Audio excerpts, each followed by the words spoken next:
अभी तक हमने देखा आदिकाल की परिस्थितियों एवं विभिन्न विद्वानों द्वारा किए गए नामकरण को। इस वीडियो में हम समझेंगे आदिकाल एवं आदिकालीन साहित्यिक प्रवृत्तियों को। पहला, विविध और परस्पर विरोधी काव्य प्रवृत्तियों का समाहार। आदिकाल की पहली प्रवृत्ति जो हमारा ध्यान आकृष्ट करती है वह है विविध और परस्पर विरोधी काव्य प्रवृत्तियों का समाहार।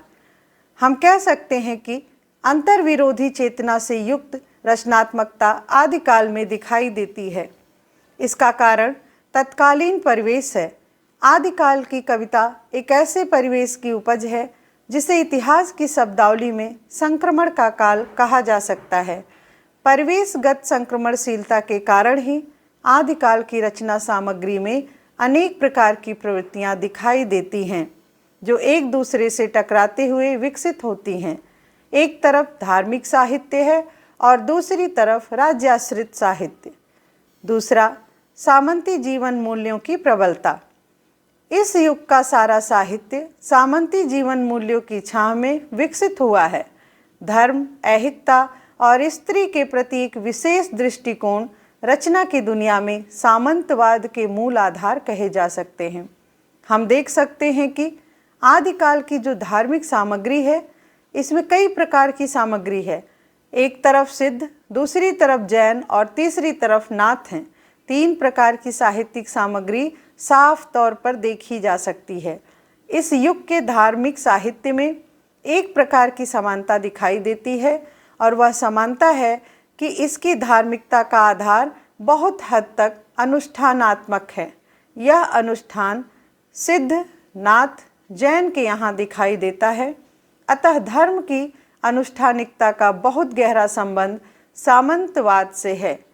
सामंतवाद का एक महत्वपूर्ण बिंदु है स्त्री। देखने की कोशिश करें कि आदिकाल की स्त्री कैसी है या आदिकाल की आंखें स्त्री को कैसे देखती हैं। इस सवाल को महत्वपूर्ण कहा जा सकता है, तभी हम आदिकाल की उस सामंती सीमा को पकड़ पाएंगे जिसकी चर्चा कर रहे हैं। आदिकाल में स्त्री पुरुष की संपत्ति का एक हिस्सा है।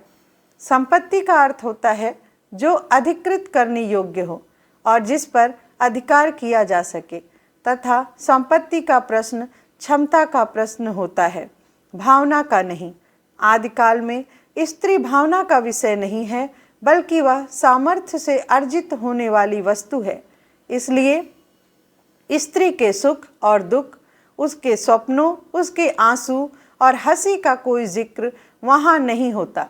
दरअसल स्त्री के जीवन की समूची कहानी उस बिंदु पर खत्म होती है जिस बिंदु पर वह तलवार के बल पर एक घर से या स्वयंवर से छीन ली जाती है और इस तरह से वह राजा के बाड़े में शामिल कर ली जाती है। इसलिए आदिकाल के समूचे साहित्य में अगर विसल देवरासों को छोड़ दिया जाए तो कहीं भी पूरे साहित्य में हंसती, रोती, उदास बैठी स्त्री नहीं दिखाई देती। कुल मिलाकर स्त्री के किसी भी भाव को महत्व नहीं दिया गया, अर्थात स्त्री को ही महत्व नहीं दिया गया। इसलिए ये स्त्री की अस्मिता बोध से शून्य साहित्य है। स्त्री को जो सार्थक करता है वह पुरुष है। सामंतवाद की यह छाया बहुत हद तक भक्ति काल में भी दिखाई देती है। तीसरा, रासो काव्य की बहुलता। रासो काव्य आदिकालीन कविता की महत्वपूर्ण धारा है। यह मूलतः रस युक्त प्रबंध काव्य धारा है जिसमें वीरता मूलक और श्रृंगार मूलक प्रवृत्तियों का चित्रण किया गया है। इस युग के महत्वपूर्ण रासो काव्यों में पृथ्वीराज रासो, विसल देव रासो, परमाल रासो, खुमान रासो के नाम प्रमुखता से लिया जा सकता है। इन रासो काव्यों की रचना प्रधानतः राजालयों में हुई, इसलिए इनकी कथा वस्तु पर दरबारी संस्कृति की गहरी छाप दिखाई पड़ती है।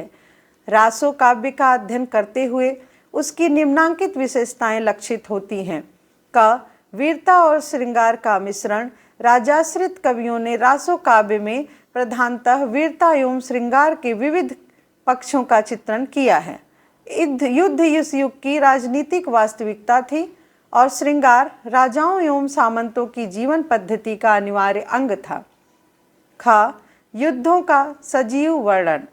आदिकाल के राजाश्रित कवि सिर्फ कलाकार ही नहीं बल्कि अपने आश्रयदाताओं के अच्छे मित्र, परामर्शदाता और योद्धा भी होते थे।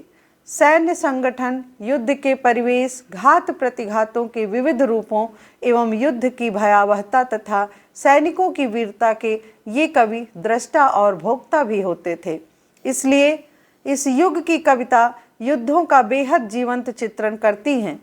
यद्यपि इस चित्रण में अतिशयोक्ति के अनेक प्रसंग भी दिखाई पड़ते हैं, लेकिन कुल मिलाकर इस कविता में वर्णित युद्ध उस परिवेश की बिंबात्मक अभिव्यक्ति है।